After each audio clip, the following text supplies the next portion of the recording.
Мельков Владимир Викторович. Доброе утро. Постников Виктор Сергеевич, заместитель руководителя.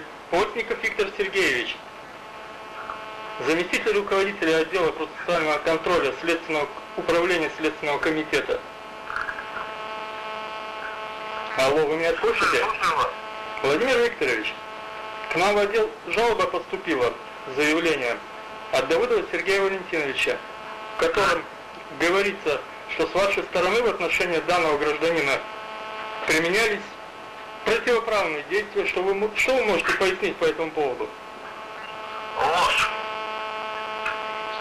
Алло. Сплошная ложь.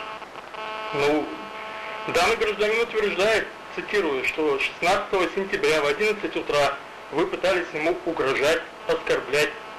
Что-то вроде, ну что, хренов писатель, было такое? Вы знаете, сколько он уже этих жалоб написал? Нет. На меня и на сотрудников управления. Да. Мне об этом неизвестно. Известно только запись, которая у него есть, диктофонная, по отношению к вам. Уже интересней. Да. На каком основании он ее сделал? Ну, понятия не У него имею. что, разрешение было и так далее?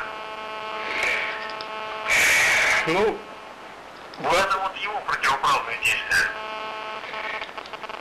ну, На каком основании? да, Владимир Викторович, вопрос я, в общем-то, задаю, да, потому что жалоба есть, и она не должна отреагировать, как должностное лицо. Ну, хорошо. Данный материал для проверки будет перенаправлен в следственное управление.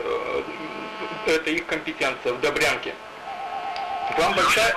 Пожалуйста, переправляйте, я тут разберусь. Да, к вам большая просьба, Владимир Викторович, ну, не допускайте таких выражений и высказываний, чтобы у нас не было этих жалоб. Я ничего не выражался, ничего не высказывал. Это все ложь. Допускаю. До свидания. Это все ложь, потому что он неоднократно уже просто-напросто прибегает к таким методам. Провокации, сплошные провокации с его стороны. Возможно, но у меня лежит бумага официальная. Ну, бумага это бумага. Согласен. До свидания.